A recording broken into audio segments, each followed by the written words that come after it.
کوئٹہ کل اور آج خوابوں کے دریچے سے از نعیم بیگ۔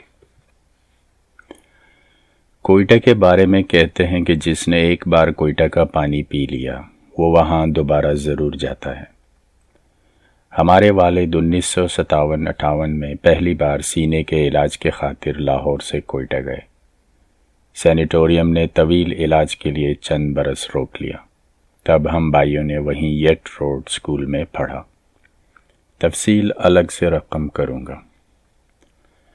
والدہ بتاتی ہیں کہ انہی دنوں والد نے طے کر لیا تھا کہ ریٹائرمنٹ کے بعد اسی پرسکون جگہ پر رہوں گا، اور وہی ہوا۔ 1968 میں وہ پری میچور ریٹائرمنٹ لے کر دوبارہ کوئٹہ سیٹل ہو گئے۔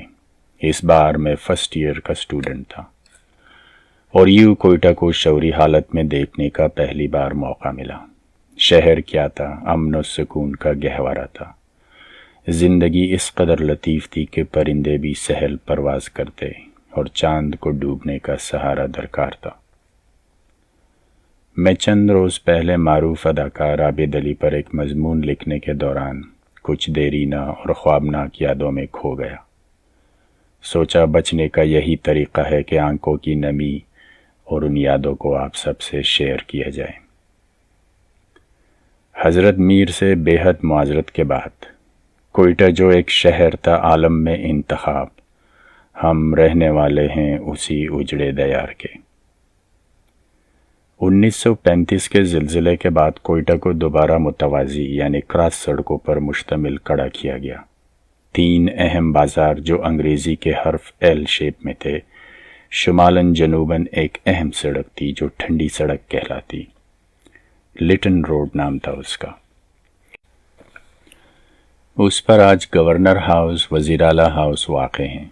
اس کے متوازی ایک بازار تھا جسے جنا روڈ کہا جاتا ہے۔ اس پر انگریزوں کے زمانے سے ہی بڑی بڑی دکانیں ہوا کرتی تھیں جو سڑک سے 2-3 فٹ اونچی ہوا کرتی۔ ان دکانوں کی سیڑھیوں پر اکثر بعد از شام کوئٹہ کے معززین، جن میں نوابین اور سردار بھی شامل تھے، قہوہ پیتے نظر آتے۔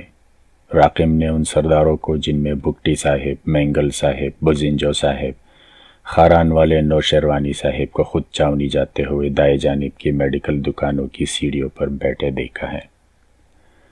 سامنے فرح ہوٹل کے پہلو میں باہر سمت خان چکزئی صاحب و دیگر پٹھان معززین بیٹھتے تھے۔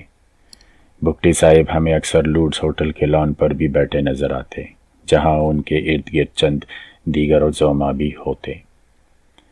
ان دنوں لوڈس ہوٹل میں سر شام ہی اس کے بڑے لان میں بار کھل جاتا، اور احباب بادنوش بار سے لطف اندوز ہونے کے لیے سر شام چلے آتے اور دیر تک محفلیں جمی رہتی۔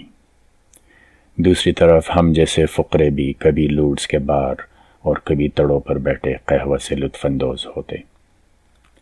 یہ وہ دن تھے جب کوئٹہ چاونی میں عوام کے پیدل چلنے پر کوئی پابندی نہیں تھی۔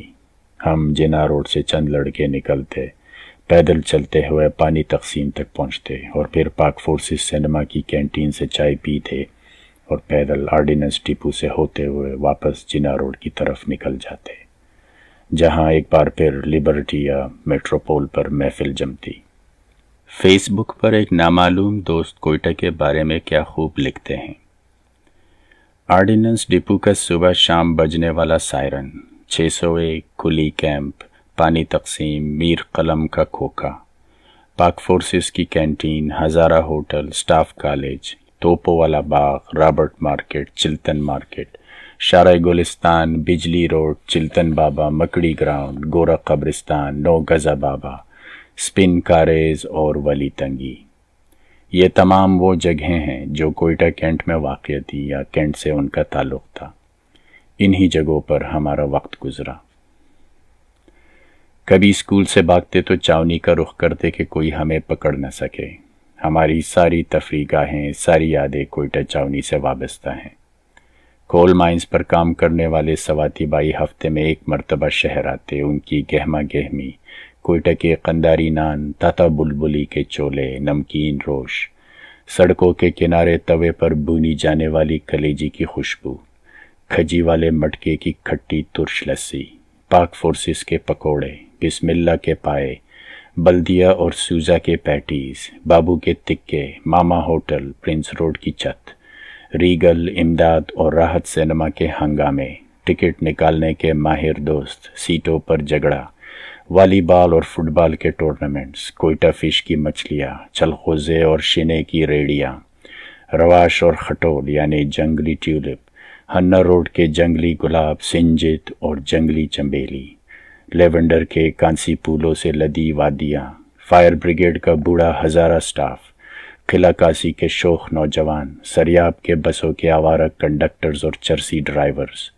شالدرہ اور ہدہ سے والدین کا بچوں کو ڈرانا، ہر سال آنے والے یورپین سیاح اور ان کے کارواں، 7 ٹائپ مکانوں کی ٹین کی چھتوں سے لٹکتی برف کی قلفیاں، ششٹخا چاقو کھول کر ڈرانے والے ہزارہ بدماش، کوئٹہ کی معصوم بوہرا برادری، قنداری نان بائی، اردو بولنے والے بابو، بڑے لانگ کوٹ اور قراقلی پہننے والے وزادار پٹھان، شرمیلے بلوچ، ذہین پنجابی، سخت گیر سرائکی اساتذہ، معصوم مری، اطراتے براہوی، خاموش کشمیری، کھٹ کھٹ دیکھنے والے اچکزئی، مسجد کی روٹی مانگتے طالب، غرض سبھی اس شہر کا حسن تھے، ایک ایسا حسن جس کی اب یاد ہی باقی رہ گئی ہے، جو ایک خواب بن کے رہ گئی ہے۔